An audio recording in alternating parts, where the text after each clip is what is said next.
सद्बुद्धि, सन्मार्ग और कार्य का संकल्प देना, अडिग रहे विश्वास तुम पर, ऐसा अंतः कर देना, मेरे हृदय में आने में तुम्हें कोई संकोच न हो।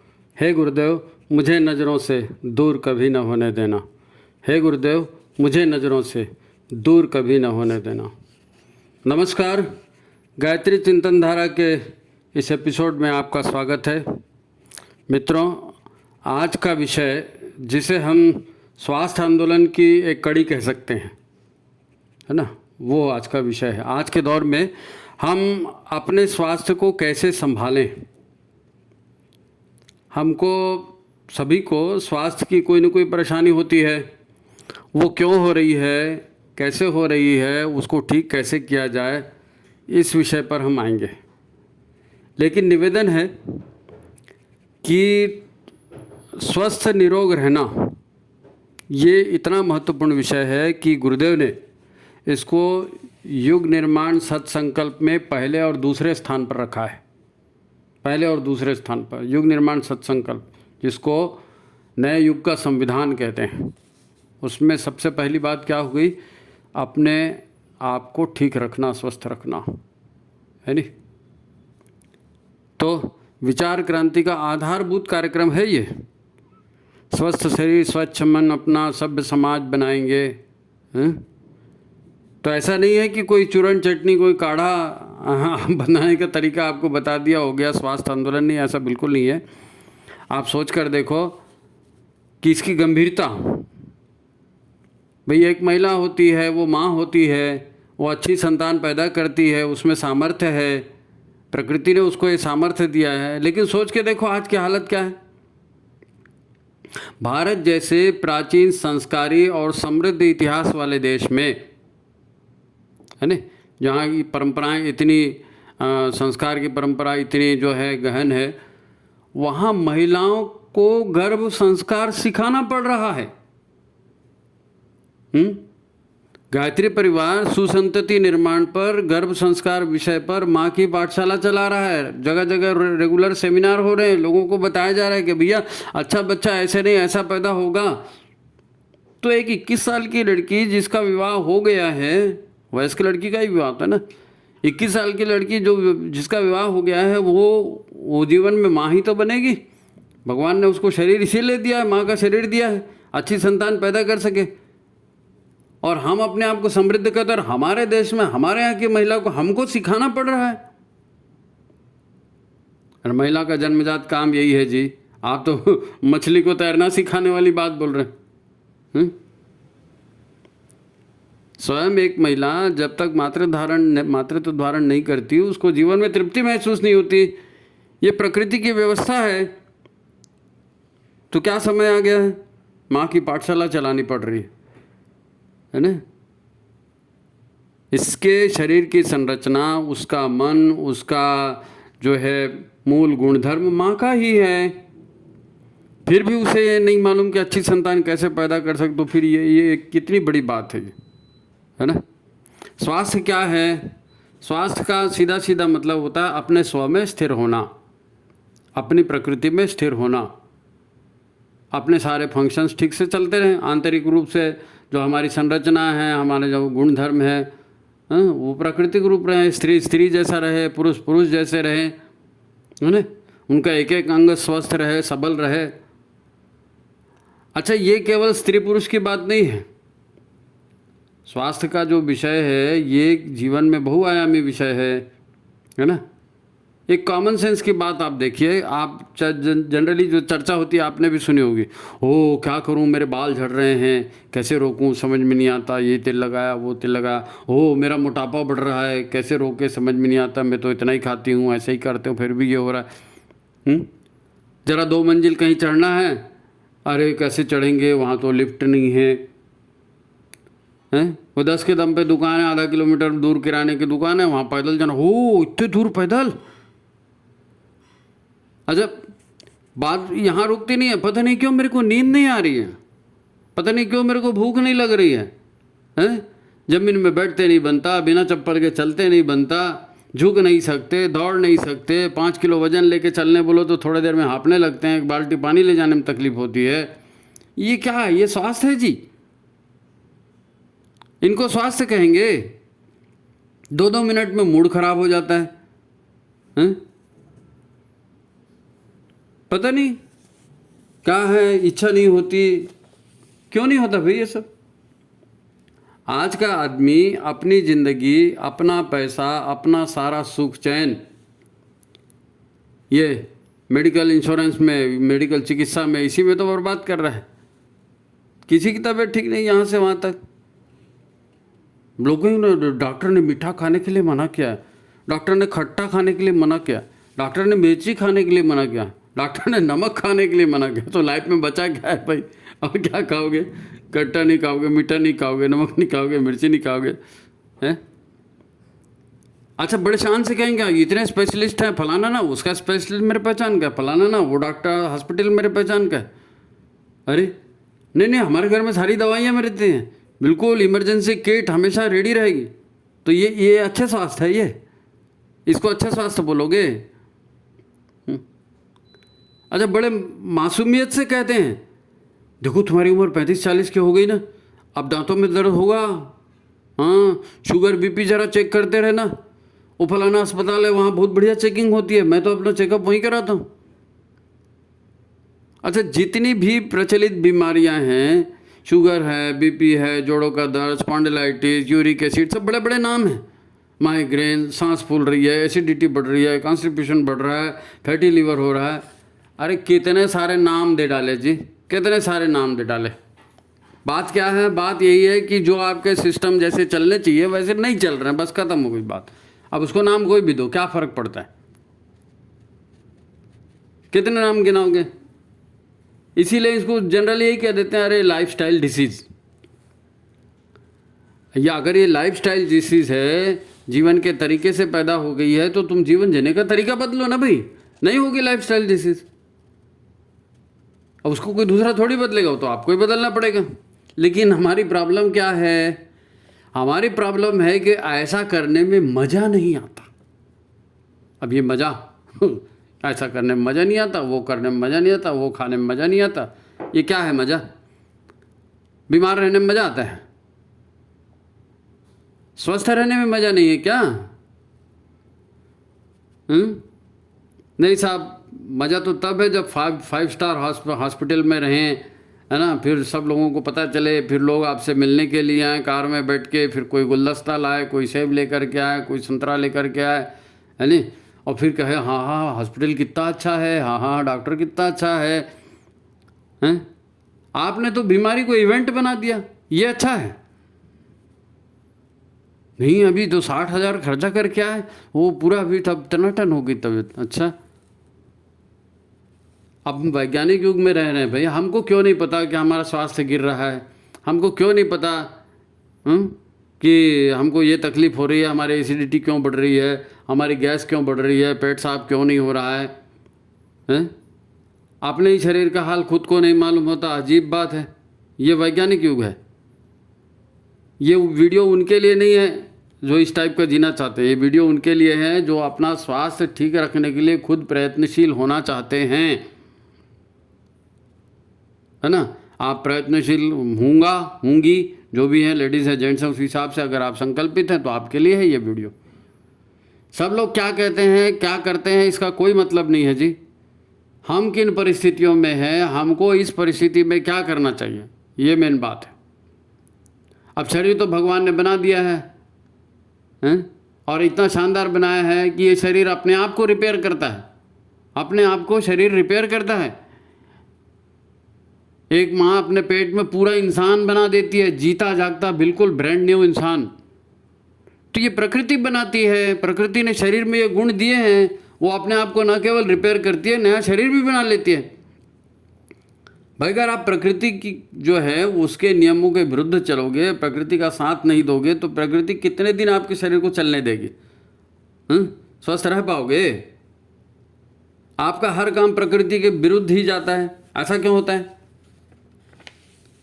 ऐसा इसलिए होता है कि पूरा माहौल ऐसा बना कर रखा गया है, आपको कोई सिखाता नहीं, आपको कोई पढ़ाता नहीं, आपको कोई बताता नहीं, हैं?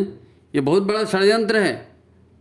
सोचो मत जी सब रेडीमेड मिलेगा, सारी डॉक्टर मेडिकल फैसिलिटी दे देंगे। अरे क्या मेडिकल फैसिलिटी देंगे? बीमार होने के बाद बीमार ही ना हो, ऐसा बताओ ना भाई। ये बहुत बड़ा षड्यंत्र है ये। गुरुदेव तो सद्बुद्धि धारण की बात करते हैं, तो आसुरी ताकतें कहती हैं अपने दिमाग का उपयोग मत करो।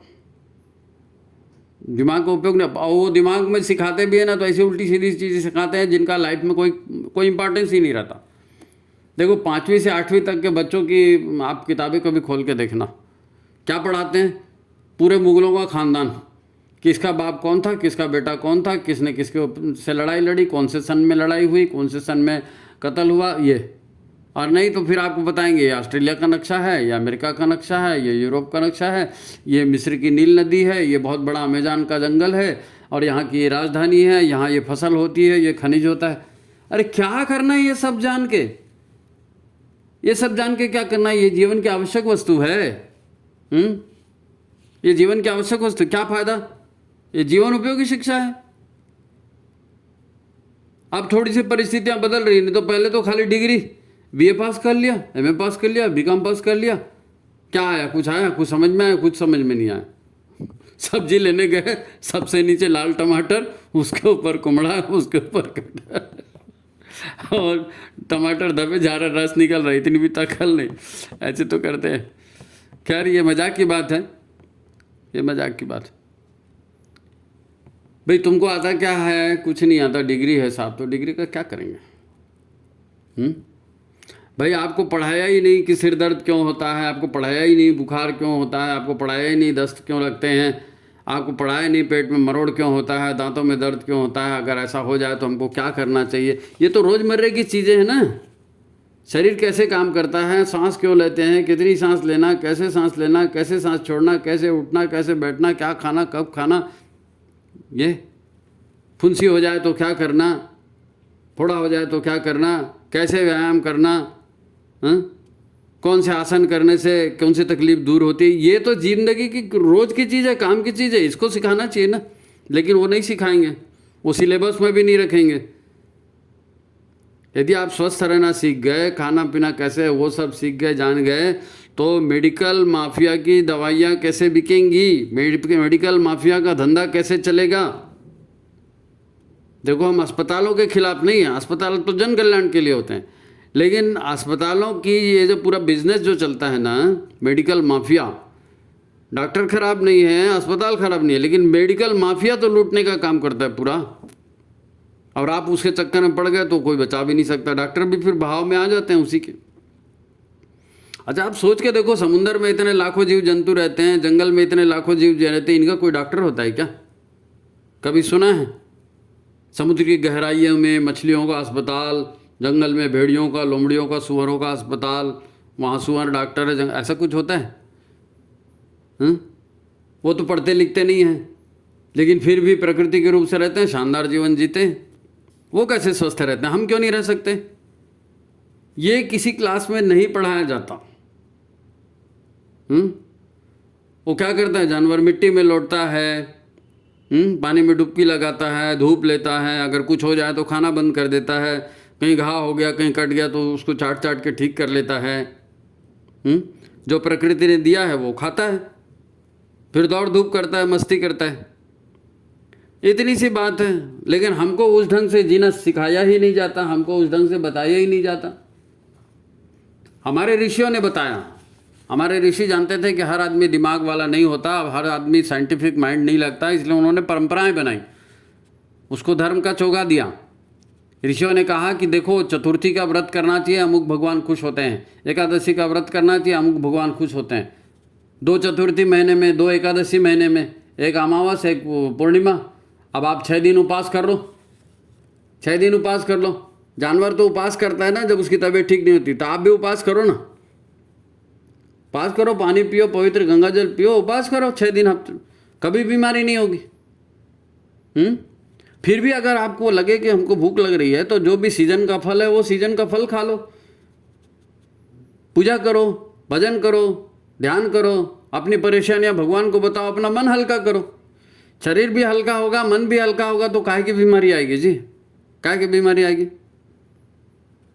सारे पशु पक्षी यही करते हैं। बीमारी क्या होती है? शरीर के तंत्र में आया हुआ व्यवधान, आया हुआ रुकावट, गड़बड़ सोचेंगे, गड़बड़ खाएंगे पिएंगे, गड़बड़ सोना जगना होगा, ज़्यादा टेंशन पालेंगे तो फिर शरीर खराब होगा, सिस्टम को आप रोक रहे हो। फिर क्या होता है, शरीर में टॉक्सिक मैटर जो बनते हैं वो निकल नहीं पाते। टॉक्सिक माने जहरीले, शरीर जब उत्सर्जन पदार्थ होता है ना, जहरीले मलमूत्र निकलता है, सारी कार्बन डाइऑक्साइड निकलती है, ये सारा निकलना भी जरूरी है ना।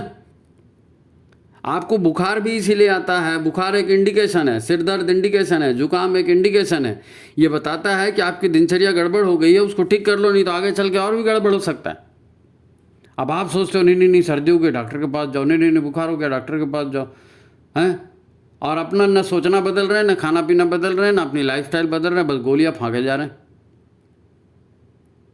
अरे भाई, आपने क्षमता से ज़्यादा दिमाग को जोर लगाया है, आपने क्षमता से ज़्यादा पेट को जोर लगाया है। जितनी ऊर्जा थी वो दिमाग ने सोच सोच के खर्चा कर दी।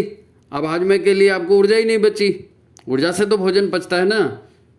चिंता बढ़ जाती है तो सारा भोजन दिमाग खा जाता है, फिर आपको भूख नहीं लगती है, कॉन्स्टिपेशन हो जाता है। आप सोच के देखो, आप डॉक्टर के पास जाएंगे तो डॉक्टर क्या कहेगा आपको, अरे हाँ आपको जो है आयरन की डिफिशियंसी है, आपको जो है कैल्शियम की कमी आपके शरीर में, आपको बी कॉम्प्लेक्स कम हो रहा है, तो आप ये गोलियां लो, आप ये लो। क्यों भाई, एक ही घर में एक किचन है, वहाँ 4 लोगों का खाना बनता है, एक आदमी को ये सब की कमी हो गई, बाकी सबको ठीक है, क्यों? अरे इसलिए है कि आपका पाचन में गड़बड़ी है, आपके आंतें प्रॉपर काम नहीं कर रही हैं, आपका जो खाया पिया है वो हजम नहीं हो पा रहा है, आपको कड़ी भूख लगती ही नहीं, आप खाना खा लेते हो, फिर वो खाना इधर उधर सड़ने लगता है, फिर वो सड़ा हुआ खून जो है, रस जो है वो खून में चला जाता है। अब खून सड़ गया तो फिर नहीं मालूम शरीर में कौन कौन सी बीमारियां होंगी, क्या क्या होगा।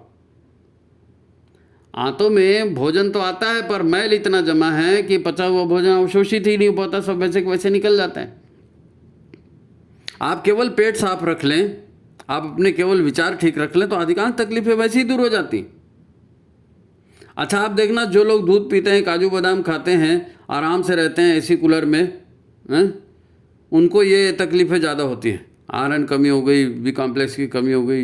लेकिन वो ठेला ढकेलने वाला है, वो लेबर क्लास का जो आदमी है, वो दिन भर मेहनत करता है, वो जो भी खाता है वो सब हजम हो जाता है, वो चिंता भी नहीं करता, उसको मालूम है क्या करना है, वो कोई ज़्यादा पैसा तो मिलना है नहीं, जितना मिलेगा खाएंगे पिएंगे सो जाएंगे, उसको कहीं इमेज बनाने का टेंशन भी नहीं है।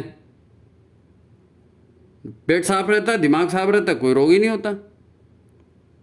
यहाँ कोई दवाइयों गोलियों की बात नहीं होगी, चूरन चटनी की बात नहीं होगी। किसी को भी कुछ भी होता है तो वह यही कहता है ऐसा हो रहा है, मैं ठीक होने के लिए क्या खाऊं, ऐसा हो रहा है मेरे को क्या खाना चाहिए।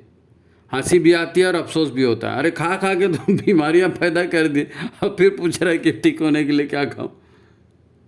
वो भूखा रहे, भूखा उपवास करो, और भी है योग प्राणायाम करो, पेट साफ करो, सारी चीज़ें, लेकिन आप खाने की बात क्यों करते भाई। देखो इसके पहले कि 2 उदाहरण आपको बताऊं, आपको मैं 5 पॉइंट बता रहा हूं, इन 5 पॉइंट पर जो है आपको निश्चित ही काम करना चाहिए। ये 5 पॉइंट आप नोट कर लो, अगर आप इन 5 पॉइंट पर काम करोगे आपको शरीर में बीमारियां नहीं होंगी। पहली बात है, फालतू की बड़ी बड़ी बातें सोचना बंद करो, बिना मतलब का, जो तुम्हारे हाथ का नहीं है उसको सोच सोच के चिंता लेकर के आधे दुबले मत हो जाओ, ठीक है। फिर ज़्यादा चीज़ें खाने की नहीं हैं, ये भी खा लिया, वो भी खा लिया, वो भी खा लिया, खूब खाऊंगा तो खूब हेल्थी हो जाऊंगा। वो एक हमारे पहचान में थे, वो कहते हैं पेट साफ नहीं हो रहा है, तो अच्छा ठीक है 2 रोटी ज़्यादा खाओ तो प्रेशर आएगा तो पेट साफ होगा। तो वाहियात पता नहीं कौन सिखाता है, कहाँ से सीख के आते हैं पेट साफ करने के लिए। अरे भाई पेट साफ करने के तौर तरीके आप सीखो, देखो कैसे पेट साफ होता है। ईश्वरनिष्ठ जीवन जियो, श्रमशील जीवन जियो, है ना। चौथी बात, जिन 5 तत्वों से ये शरीर बना है उसका बैलेंस बराबर होनी चाहिए। पृथ्वी, जल, वायु, अग्नि, आकाश, इसका संतुलन हमारे शरीर में अच्छा होना चाहिए। इसके लिए फिर आपको विशेष तरह के भोजन लेने पड़ेंगे, आपको उपवास करना पड़ेगा, आपको फलाहार पर रहना पड़ेगा, आपको पानी समुचित रूप से पीना पड़ेगा, नींद प्रॉपरली लेनी पड़ेगी, समय से उठना पड़ेगा। है ना। 5 तत्वों से शरीर बना है, तो उन 5 तत्वों का बैलेंस बनाएंगे तो शरीर ठीक रहेगा। और सबसे महत्वपूर्ण बात स्वस्थ रहने के लिए सबसे इम्पॉर्टेंट, और वो है अपने इम्यूनिटी पावर को। आजकल कोरोना के बाद सब समझ गए इम्यूनिटी पावर। तो अपने इम्यूनिटी पावर को यानी अपनी प्राण शक्ति को बढ़ाने के लगातार उपाय करो। ऊर्जा की खपत शरीर में कम करो। ज़्यादा सोच के अंट खा लेने से ऊर्जा की खपत फालतू बढ़ते रहती है। उसको कम करोगे तो आपकी ऊर्जा बचेगी, तो आप विकास में लगाओगे उसको, है नहीं। अब प्राणायाम करो, प्राणवान बनो। भाई हमारी सारी ताकत भविष्य की चिंता में दिमाग खपा देता है, तो ज़रा उससे सावधान रहना है। विश्वव्यापी मेडिकल माफिया जो है वो आपको ज्ञानी बनने नहीं देता, वो आपको व्रत उपवास नहीं करने देता। वो कहता है कि घर की चीज़ें मत खाओ, सरसों का तेल मत खाओ, हाँ वो कहेगा ये आटा मत खाओ, वो फलाना मत खाओ, दुनिया जहान की चीज़ें वो आपको खाने के लिए मना करेगा। हाँ अभी घरेलू दवाइयाँ, घरेलू औषधियाँ है ना, दादी नानी के नुस्खे, वो सब कहाँ गए पता ही नहीं चलता। अब तो वो कहते हैं कि भैया खाना भी घर में मत बनाओ, एक फ़ोन करो सब खाना घर में आ जाएगा। यानी पूरी ज़िंदगी का नक्शा ही बदल दिया भाई। कहाँ रहा वो प्रेम, कहाँ रहा वो हंसी ठिठोला, कहाँ रहा वो इंसानियत, कहाँ रही वो मजाक, त्याग तपस्या का जीवन, सेवा की भावना, वो सब खत्म, सब खत्म, कोई किसी का नहीं। ये हो गया हालत। ये बाजार की ताकतों ने किया, तो आप उन बाजार की ताकतों के पीछे मत जाइए। वो तो ये चाहते हैं कि तुम पैसा कमाने की मशीन बन जाओ, खूब पैसा कमाओ और अंट-संट रहो और खूब उल्टी सीधी बीमारियां पकड़ो और फिर हमको आके पैसा दो, हम ठीक करेंगे, इंश्योरेंस लो हमारे से। काय का इंश्योरेंस लेंगे, मर जाने के बाद पैसा मिलेगा, क्या काम कर है। तो जागने और जगाने की ज़रूरत है। ये सारी लाइफस्टाइल बीमारियां कौन बढ़ा रहा है? ये सारी लाइफस्टाइल जो है ना प्रस्तुत कौन करता है? पूरा मार्केट करता है इसको। आप ये रिफाइंड है इसको खाइए, ये डबल रिफाइंड है, ये ट्रिपल रिफाइंड है, ये प्रोसेस्ड फूड है, ये फलाना फूड है, ये FCCI से क्या है मंजूर है, इस तरह के ये आइटम खाइए तो हमारा बिजनेस अच्छा चलेगा। देखो मैं बार बार फिर वही बात कह रहा हूँ, मेडिकल साइंस ठीक है, दगाबाज है मेडिकल माफिया, पूरी की पूरी इंडस्ट्री है, हेल्थ केयर इंडस्ट्री। ये सब जो है ना बीमारियां हमको हमारे यहाँ बताया गया, भौतिक बीमारियां होती हैं, है ना, दैविक ताप, वो होता है ना दैहिक दैविक भौतिक। तो दैविक ताप तो आपके पिछले जन्मों के कर्म की बात आ गई, है ना, सामाजिक परिस्थितियों की बात आ गई। लेकिन जो शारीरिक है, शारीरिक ताप जो है वो तो हम ठीक कर सकते हैं। काहे से? खाने पर कंट्रोल करके, पेट की सफाई करके। अच्छा एक बात याद रखना, जब दिमाग पूछे कि खाऊं कि नहीं खाऊं तो सीधा कहना नहीं खाऊं, क्योंकि खाओगे तो फंसोगे। और जब दिमाग कहेगा कि प्रेशर आ रहा है जाऊं कि नहीं जाऊं तो कहना हाँ जाऊं। कम खाएंगे सुखी रहेंगे, और गंदगी जितनी निकलेगी उतना और सुखी रहेंगे। तो खाऊं कि नहीं खाऊं? नहीं खाऊं। जाऊं कि नहीं जाऊं? हाँ जाऊं। बार बार आप खाएंगे हैं, फिर आए इधर से कुछ खाया, फिर इधर आए उधर चाय पी लिया, कॉफ़ी, बिस्किट, टोस्ट, समोसे, नमकीन, ये सब खाते जा रहे हैं। थोड़ा सा ले लो, नहीं ये फलाने भगवान का प्रसाद है, थोड़ा सा ले लो। तो पेट को थोड़ी मालूम कि ये भगवान का प्रसाद है, वो तो यही देखेगा हलवा खा रहा है। प्रसाद दिया किसी ने तो ठीक है, उसको इज्जत से रख लो, और जब भोजन करो उस समय खाओ। और एक बात, जो लोग मिडिल एज में हैं, मिडिल एज मतलब 40-50 की जिनकी उम्र है, वो तो मेरे उनसे निवेदन है कि आप एक ही बार खाना खाओ दिन में, क्योंकि अब शरीर को तो बढ़ना है नहीं, शरीर को बढ़ना है नहीं, अब कोई बच्चे तो पैदा करने हैं नहीं। बढ़ती उम्र होंगी तो हड्डियाँ बन रही है, वो बन रही है, तो ऐसा कोई बात ही नहीं। तो आपको इतने भोजन की ज़रूरत ही नहीं है। लोड गियर होता है तो पेट्रोल ज़्यादा लगता है, टॉप गियर में क्या पेट्रोल लगेगा जी। 40-50 की स्पीड में चलाओ, कुछ नहीं होगा। इस उम्र में मेंटेनेंस की ज़्यादा ज़रूरत पड़ती है, शरीर को पुराना हो जाता है। अब आप उसको अनावश्यक चिंता कर करके और अनावश्यक पेट में ठूस करके, नहीं हम तो बचपन में इतनी खाते आए थे जी, हमारे घर में तो यही खाते हैं, हम अमुक चटनी होना, अमुक मुरब्बा होना, तो वो समय गया, वो समय गया। उम्र के हिसाब से आपको खाना है। अब तो इंद्रियां भी साथ नहीं दे रही है, पाचन शक्ति भी कमज़ोर हो गई। आप उसी ढंग का खाएंगे, उसी ढंग का सोचेंगे, उसी ढंग का रहेंगे तो कैसे होगा? बीमार तो पड़ना ही पड़ना है।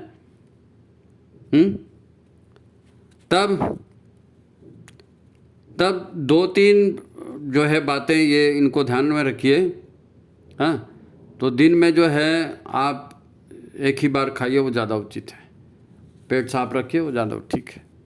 मैं आपको एक बात बता दूं कि कब्जियत नहीं रहनी चाहिए, है ना। कब्जियत रहेगी और ऊपर से खाते जाएंगे, बार बार खाएंगे तो एसिडिटी होगी। फिर एसिडिटी होगी तो एसिड सब रक्त में जाएगा, रक्त तो शरीर को ख़राब करेगा। एसिड जो है, रक्त की एसिड जो है वो जोड़ों के दर्द को पैदा करेगा, कार्टिलेज को घिसा देगा। दुनिया जहान की बीमारियाँ होती हैं जी। खाना पीना ठीक से रखो ना, दिनचर्या ठीक रखो, सब ठीक हो जाएगा। थोड़ा अध्ययन करना पड़ेगा, थोड़ा समझना पड़ेगा। ये जो है इस तरह की जो बातें हैं, अब गुरुदेव ने तो सारा साहित्य में लिख रखा है, आप उस साहित्य को पढ़िए, उस साहित्य को पढ़िए। और अगर वीडियो की बात है तो अब तो ऐसे वीडियो भी बहुत सारे पढ़े ना। गुरुदेव का साहित्य आप वीडियो में भी है गुरुदेव का साहित्य। नहीं तो आप राजीव दीक्षित जी का वीडियो सुनिए, है ना। विश्वास, डॉक्टर विश्वास है, उनके वीडियो सुनिए और सीखिए, देखिए। अब उल्टा सीधा खाएंगे फिर बोलेंगे कभी छाती में गैस भर गई, कभी कमर अकड़ गई। मेरे साथ हुआ था एक दिन। अब मैं यम नियम से रहता हूँ, बाकायदा सब करता हूँ, लेकिन क्या हो गया, कभी खाने पीने में 19-20 हो गई, अब पेट में गैस बन गई और वो जल्दी ठीक नहीं हुई। खाना वैसे ही चल रहा था और आज तीज त्यौहार का मौसम था तो ऐसे ही हो गया। अब झुकते नहीं बन रहा था, कमर अकड़ गई।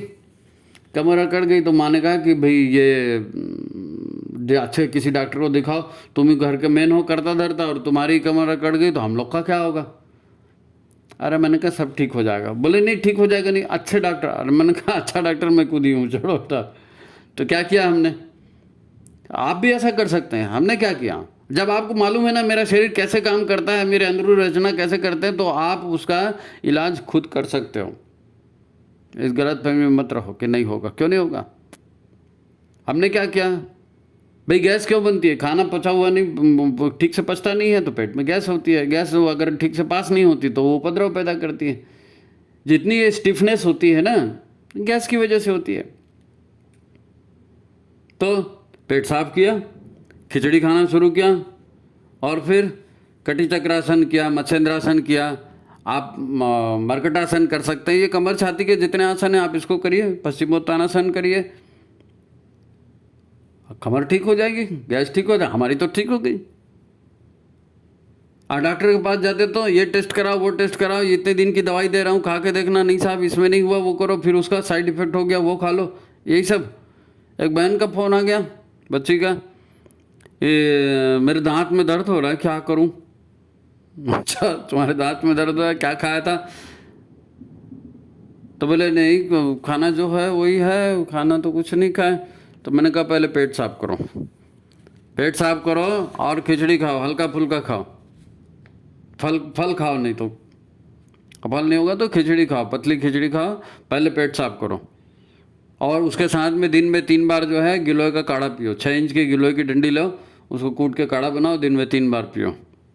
बाद में उसका फ़ोन नहीं आया तो मैंने एक दिन उसको फ़ोन किया। हमने कहा क्या हो गया तेरे दांत का दर्द। बोला कर ठीक हो गया। मैंने कहा ठीक हो गया, ऐसे ठीक होता है भाई। गिलोय जो है एंटीसेप्टिक का काम करती है। आपने पेट खाली कर लिया, अब दांत सड़ता है, उसमें कीटाणु होते हैं, आपने गिलोय खाया तो वो शांत हो गए। तो इस तरह के उपाय हमको करने पड़ेंगे, इस तरह के उपाय हमको करने पड़ेंगे भाई। केवल प्रार्थना करने से क्या होता है, असतो मां सद्गमय तमसो मां ज्योतिर्गमय। अरे तो कौन ले जाएगा आपको असत्य से सत्य की ओर। आपको अध्ययन करना पड़ेगा, जाना पड़ेगा। आप गुरुदेव के लिए कहते हैं अंगा अज्ञानतिमिरांधस्य ज्ञानांजन शलाकया चक्षुरुन्मीलितम येन तस्मै श्री गुरुवे नमः। जब आप गुरुदेव की बात कर रहे हैं, तस्मै श्री गुरुवे नमः कर रहे हैं, तो अज्ञान क्या है उसको जानो। अज्ञान क्या है उसको जानो। शरीर माध्यम खलु धर्म साधनम। धर्म साधन का माध्यम शरीर है। अब शरीर ही ठीक नहीं है, मन ही ठीक नहीं है, ये ताना बाना है। मन हमारा सॉफ्टवेयर है, शरीर हमारा हार्डवेयर है। सॉफ्टवेयर ठीक नहीं है तो हार्डवेयर ठीक काम नहीं करेगा। हार्डवेयर ख़राब है तो आप कैसा भी सॉफ्टवेयर डाल दो, कुछ काम नहीं करेगा। जब विज्ञान युग की बात है तो विज्ञान युग के हिसाब से रहो ना। ऐसी चीजें मत खाओ जो पचने में भारी होंगी। वक्त के हिसाब से करो, उम्र के हिसाब से करो, खाना खाओ, हंसता खेलता जीवन जियो। केवल हंसी से कितने रोग दूर होते हैं, केवल ताली बजाने से रोग कितने दूर होते हैं, केवल पैदल चलने से कितने रोग दूर होते हैं, केवल स्विमिंग करने से कितने रोग दूर होते हैं, भगवत भजन से अपनी चिंताएं भगवान के ऊपर छोड़ देने से कितने रोग दूर होते हैं। तो इन रोगों को दूर हम कर सकते हैं। हमको मालूम होना चाहिए कि शरीर कैसे काम करता है ना। शरीर पूरे ब्रह्मांड का एक हिस्सा है। गुरुदेव ने कहा ना, शरीर 5 कोशों का बना हुआ है, अन्नमय कोश, मनोमय कोश, प्राणमय कोश। तो कम से कम इन 3 कोशों को ही ठीक कर लें, है नी, इन 3 कोशों को ही ठीक कर लें। तो बात चूरन चटनी की नहीं है। थोड़ा सा अभी अंतर्राष्ट्रीय योग दिवस भी बनाए हैं, योग की भी बातें हो रही हैं, तो आपको सीखना चाहिए। योग का प्रचार क्यों किया? ये ऐसा नहीं है कि मोदी जी ने योग कराने को कह दिया और सब ने करने लगा। युग परिवर्तन हो रहे हैं, ये ऋषि सत्ताओं का आदेश है। ऋषि सत्ताओं का आदेश है। क्या आदेश है? विज्ञान के आधार पर जीना है, योग के आधार पर जीना है, यज्ञ के आधार पर जीना है, गायत्री के आधार पर जीना है, उस ढंग से रहना है, उस ढंग से रहना है। अगर आप प्रकृति के हिसाब से चलोगे तो प्रकृति तो आपको खुश रखना चाहती है, आपको कोई दुखी रखना थोड़ी चाहता है। कोई आपको दुखी रखना नहीं चाहता, है नहीं।